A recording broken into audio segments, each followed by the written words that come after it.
In Municipal Affairs, we operate on 4 essential principles for everything that we do. One is a recognition that there's only one taxpayer. We all get our revenue from the same source.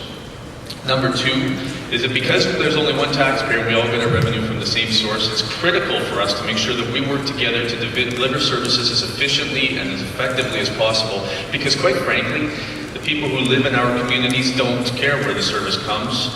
Frankly, many of them don't know whether it's a municipal service or a provincial service or even a federal service. They just want it delivered as efficiently and effectively as possible, which means we have to work together at that. Thirdly, it's very critical for the province of Alberta to ensure its long-term competitiveness. And when we do the MGA review and every other thing we undertake, we're going to be making sure that we focus on staying competitive. It does no service to Albertans if the province continues to work on reducing red tape and lowering taxes so that we can be competitive and draw business and industry, and municipalities do the opposite, add red tape or add taxes, or vice versa. Municipalities work to reduce red tape and taxes, and the province adds new red tape or taxes that could cause us to be uncompetitive. We have to work together very closely on that. And the 4th principle, which I say all of the time, there is no us versus them. There's only us. You may have heard last week I got into a little bit of trouble.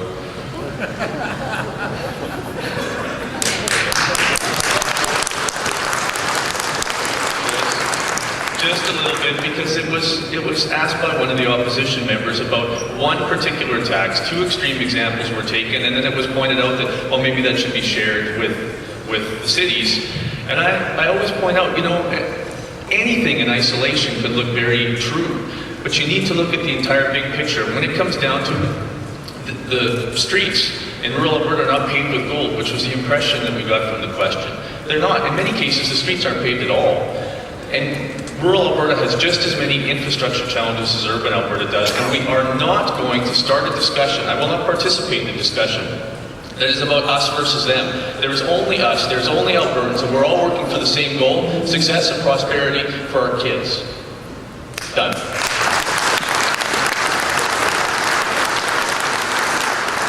You guys know that, I mean, I've been an MLA now for almost 12 years, and I ran for the very first time on making sure that our communities were successful going forward, because I'm from small town Alberta. In fact, there's one gentleman in the audience who was when I said I was going to run, I think I told you the story before, my dad said I didn't have a hope in hell. And the second person I saw also said I didn't have a hope in hell, but then turned into one of my biggest supporters, and it's George Glazier, and he's here, and he's been a supporter to push me to carry on fighting for our communities ever since, and I really appreciate all that, George. It's meant the world to get me through some tough times. And we're going to continue to work on building better communities. That's the essence of the purpose of Municipal Affairs, and we're going to do it based on those 4 principles. But you know that we have had some unique challenges. You know, this last budget posed some very unique challenges. Not just because our revenue situation changed very dramatically, and I know that some people will say it was just the province and we didn't forecast properly, even though even the opposition budgets used the exact same numbers we did in their forecast. We know that the federal government, that Saskatchewan, all have revenue challenges because of this unique bitumen bubble, and I don't actually like that term, but that's what it is. We have a glut of bitumen sitting back across the border. We can't get the right price for it because we have relied too long on one market. Instead of looking at going east and going west, we have always been able to go south, and we've never bothered to, never expended enough energy, the appropriate energy, to go to other markets. So we're somewhat the architects of our own destiny, although I've always said it was very successful for us before, and we would have expended resources, money, time, and energy in something that might not have been very fruitful. People don't change what they're doing when they're successful, and we were very successful. But now it's time to make sure we look at new opportunities. And the moment that Alison Redford became Premier, she started meeting with BC and Saskatchewan and Manitoba and Ontario and Quebec and every other provincial jurisdiction and the federal government to work on a Canadian energy strategy to get our energy to other markets, knowing that this would come. Nobody forecasted that it would come this quickly or this suddenly as it did in October of last year, but it came nonetheless.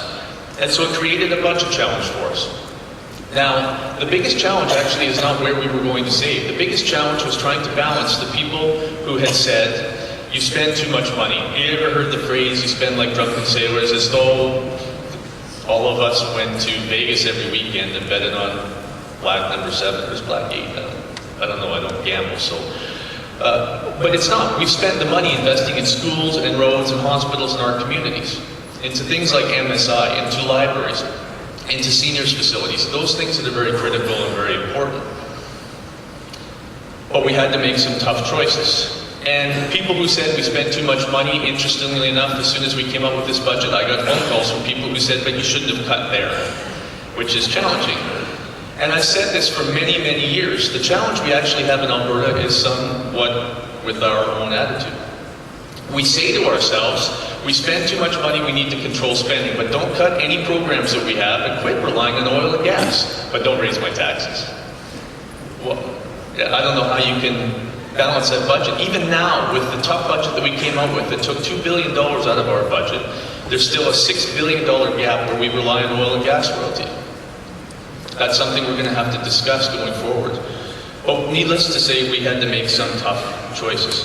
And I know that not everybody is happy with every single one of the choices that are made, and everyone can always say, you should have cut there instead of there. Ultimately, we have to make some tough choices, but we kept MSI. And I think that's very important because MSI is the one program, and I know that we have, the resource roads program has been reduced significantly. I know that the water and wastewater program has been reduced by half. But MSI is the one program that gave you the resources so that you could make the decisions on what your priorities were. Not our priorities, that it had to be water, wastewater, or on your bridges. You get to decide where you spend that money. And so I think it was critically important that we kept MSI. So it's at $896 million still again this year, which is good. But did you know, when you add up all of the programs that go to municipalities, last year in the budget, 2012, it was $2.02 billion. $2.02 billion. This year, when you add it all up, it's $1.96 billion. It's a reduction of $61 million. And I know that it can be challenging because there are some programs that are reduced. But globally, when you look at the way we did the budget, that's pretty good compared to what we had to do when we cut $2 billion out of this budget. Municipalities fared well. And the reason why they fared well is because the Premier made a commitment not to balance the books on the backs of municipalities. It was so easy historically, I'm talking about 20 years ago or 30 years ago when the government came across tough times, to simply say we'll cut the municipal funding and then they can deal with it somehow. And we wouldn't get the criticism, you guys would get the criticism, and everybody else would say our funding to healthcare, funding to education, funding to everything else is stable and fine, and they would like us, and they'd be upset with you. But that's not going to build a stronger Alberta. That's not going to address the challenges we have in our communities. Because last year, despite all this economic turmoil, we had almost 100,000 people move to this province. A population the size of Red Deer that I always say, and every Premier says, doesn't bring their schools or roads or hospitals. But you know what? We know they don't bring their water or wastewater or their money for the roads that you guys provide or the recreation facilities or any of that stuff either. And so the infrastructure challenges that we have are the same infrastructure challenges that you have. And cutting to you cuts our own throats. That's why it's important that we always recognize how important our partnership is. Now, we did undertake a couple of unique initiatives in municipal affairs. When we were discussing the MSI operating, I had concerns about whether or not we were going to be able to keep that program. It's $50 million. And so we were all challenged to find something creative, find some way to be transformative going forward, make the future different. What are you going to do in your budget to make the world a better place, different place, 10, 15, or 20 years from now? The Regional Collaboration Program has been a small program, about $9 million, that's gone to help with the Capital Region Board, with the Calgary Regional Partnership, to fund our interns, which are very valuable to every single community they serve in. But we thought I could do a lot more with it. So we actually suggested that we would take the $50 million in operating, which some folks have always raised issues with, and decided we would transition it over the next 4 years to the Regional Collaboration Program where municipalities could still access it. And we're going to tweak the program a little bit.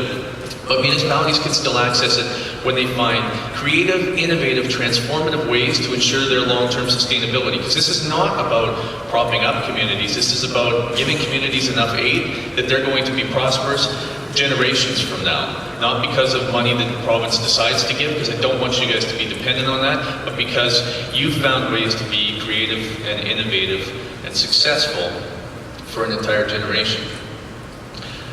I was really surprised when we were having the budget discussions and my colleagues got so excited about it, they added an extra $20 million to it, because they believe so much in the need for the Regional Collaboration Program and its ability to be transformative. That's pretty exciting. You know, we're undertaking the Municipal Government Act review. It's 17 years now since the MGA was put together. It was the most visionary piece of legislation that governed municipal councils in the entire country, and it's still incredibly progressive when you compare it to other government legislation, municipal government legislation across the country.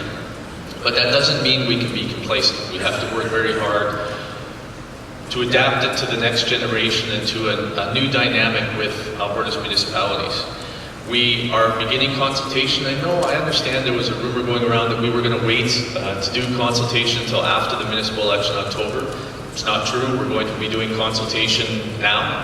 Very shortly we're going to be undertaking the consultations, because especially with people that may not be running again, would have some very valuable, very impartial and very frank advice on what we can do to improve the MGA collectively, and we want to make sure we gather that before we're done.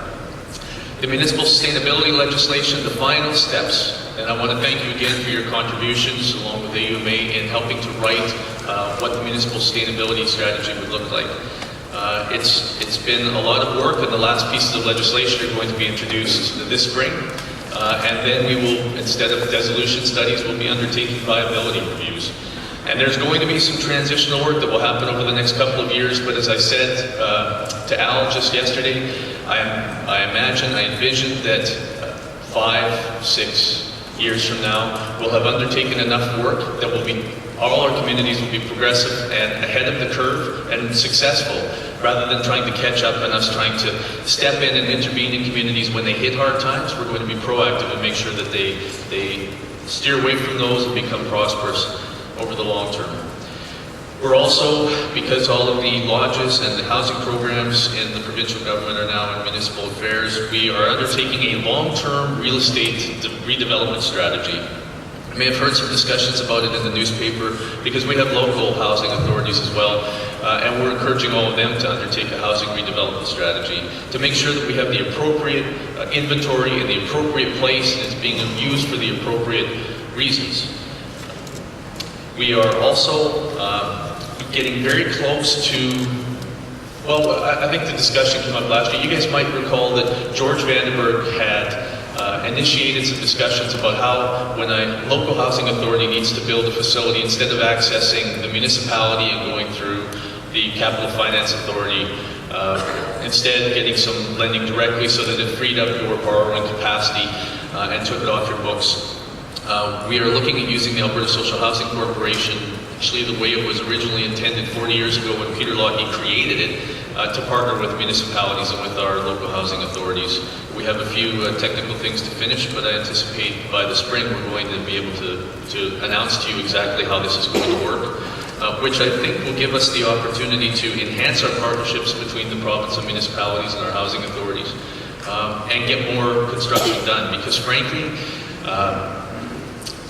the issue we have with seniors is smaller in Alberta because we have a younger population than pretty much anywhere else in the country, but it's not going to go away, and it's still quite a challenge. We're going to go from 420,000 seniors in the province of Alberta currently to close to 700,000 in the next 20 years.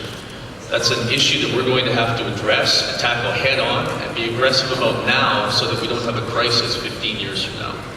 And we're going to need your assistance with that. Paul also mentioned we were undertaking the Lodge Review Program, which AAMDC is playing a very active role in that.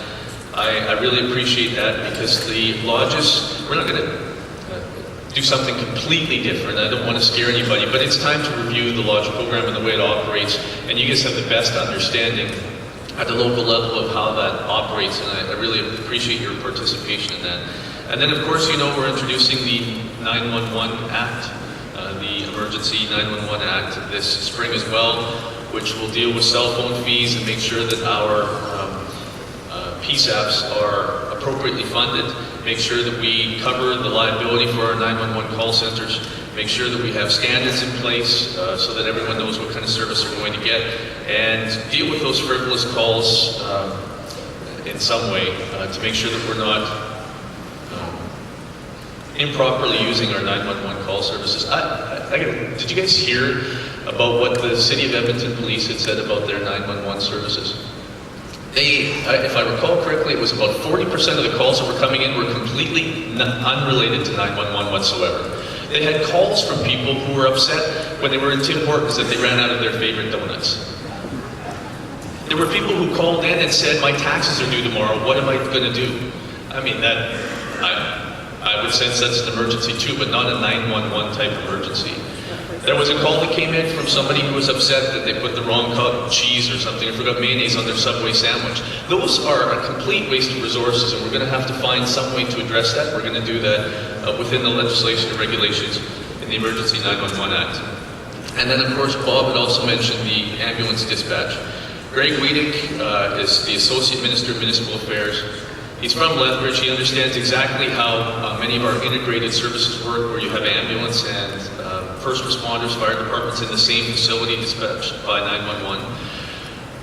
He's going to make sure that we address the situation with first responders, with our fire departments, our volunteer fire departments, 911, because we're not doing any consolidation of 911. I'm telling you that right now. It's up to municipalities to decide how that works. You guys deliver the local service, and I will not be delegating how many 911 centers there needs to be. That's up to you guys to decide. But Greg will be working to make sure that 911 is actively coordinated with our ambulance dispatch. Few people realize that when you dial 911, they ask you fire, police, or ambulance. And there's a concern that when you say ambulance, it goes to a centralized dispatch, because we're going to have 3 dispatches, Minister Horn announced.